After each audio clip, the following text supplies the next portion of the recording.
What's on with it, everybody? It's your boy Mookie Jones for Rated R Sports Debates. I want to talk about, is the Los Angeles Clippers in the way for Steph Curry to get that fifth ring to put him in the top 10 player of all time? Before we do that, make sure you subscribe, hit the like button, hit the bell for notification because we got a great video for y'all today. As y'all know, Steph Curry won his ring last year, putting all the doubters to rest. He was putting up historical numbers in the NBA Finals. He beat the Boston Celtics in 6 games. He won his first ever Finals MVP. And right now, Steph Curry has, I believe he has 4 rings, a Finals MVP, 2 MVPs, unanimous MVP, multiple All-NBAs. So Steph Curry has the resume for being a top 15, top 13 player of all time. You can make the argument.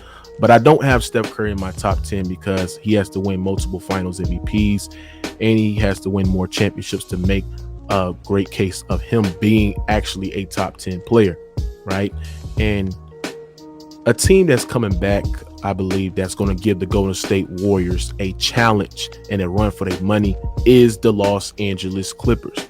The Los Angeles Clippers is getting back a top 5 player, if not one of the best players in the NBA in Kawhi Leonard, who was putting up historical numbers in the playoffs as well. Last time we seen him, the dude was averaging over 30, shooting 57% from the field, 40% from the three-point line, and 89% from the free throw line as well, with a pretty high true shooting percentage. You're getting back Paul George. This team is deep. It's loaded. They have a great bench. They got 2 guys coming off the bench, averaging over 20 and 18, and Norman Powell and possibly Reggie Jackson.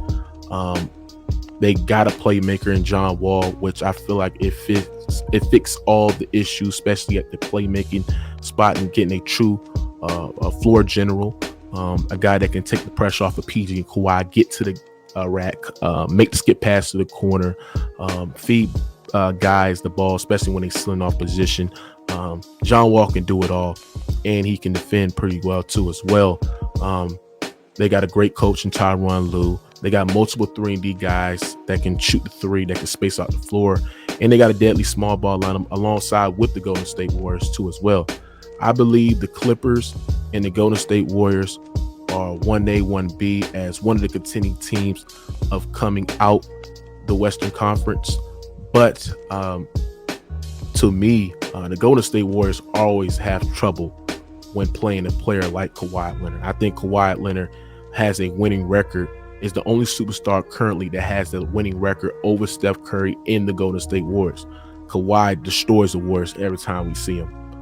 He put up great stats. He beat the Golden State Warriors when it was Steph Curry and Kawhi Leonard a mano a mano in the NBA Finals.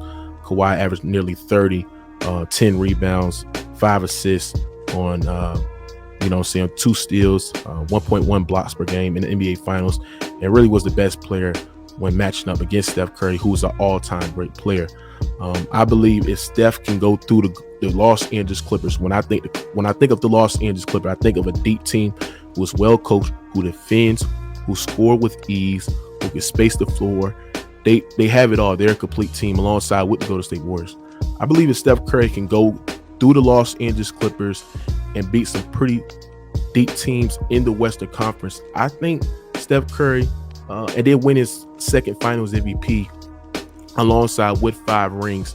I think Steph Curry has a great case of being a top 10 player all time, but he has to do it, right? And I think that the Los Angeles Clippers are in the way of Steph Curry being considered a top 10 player, because if the Clippers match up with the Golden State Warriors, I think it favors the Clippers because they got guys, they got 2 elite wing guys who can defend. They got 2 guys that can get they shot with ease. They can score on all 3 levels pretty efficiently. They can play make. That can do everything they can to get you a game, especially in the high level and the high big moments in the playoffs. Their small ball lineup is deadly with the Golden State Warriors. I like what the key pieces that Golden State Warriors got. They got David Chicho. They got JaMychal Green, who fits well with the system. I mean, they did lose Gary Payton II, and they did lose Otto Porter Jr., who was a contributing factor on them winning the series, especially when he got integrated in the lineup against the Celtics in the NBA Finals. But when you think about it, this Clipper team is deep. They're stacked. They're loaded. They're well coached. They got multiple 3-and-D guys. They got Norman Powell. I don't know why people don't mention Norman Powell when they talk about the Los Angeles Clippers. He's flying under the radar because I think we picked up John Wall, and people want to talk about John Wall instead of talk about Norman Powell. But Norman Powell, he's a 3-level scorer who can rebound, who can defend, who can score on all 3 levels. He can finish around the rim. Norman Powell is great too. He averaged 20 with great efficiency with the Los Angeles Clippers in a couple of games that he played. But I believe if the Warriors see the Los Angeles Clippers, I think the Clippers would give the Warriors a lot of problems. So Steph Curry is great. He has changed the game of basketball. I think Steph Curry, to me, is the best player in this generation, just because the guys who he make better and him being the best player on a dynasty team, and just his accolades speaks for himself. But I believe that the Los Angeles Clippers stand in the way for Steph Curry to be a top 10 player all time. Let me know what you think in the comment section. Make sure to subscribe, hit the like button. I'll catch y'all in the next episode.